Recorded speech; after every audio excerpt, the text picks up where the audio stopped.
dáme na 5. Otázok. Kto z futbalu? Kto z Európy sa postúpil do euro? Z Európy postupil Lionel Messi. Je to zlé. Koľko ligov majstrov má Ronaldo? 2. Je to správne! Oj. 1-0.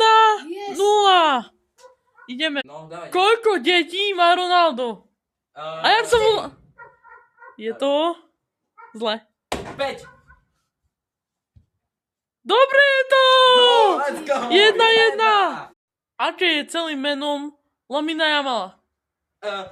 Lamin Jamal nasrovuje bana. Je to správne! Let's go. 2-1. Vymenujte mi z Barcelony všetkých futbalistov, ktorí majú aspoň 2 Lígy majstrov.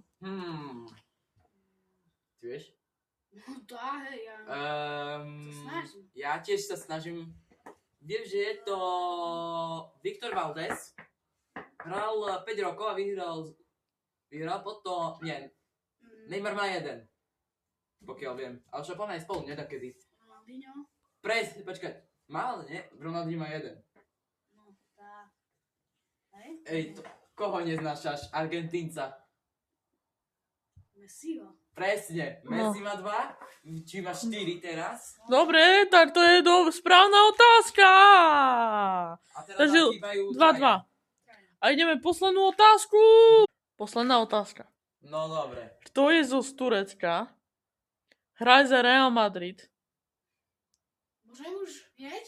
Ja už znám, kto to je. No dávaj. Guler. Áno, je to správne. A Lukáš vyhráva. Ja. Dobre, tak to bude všetko. Pozdravujem vás. 2, 3 chalani. Áno. A ja. Dobre. Čaute.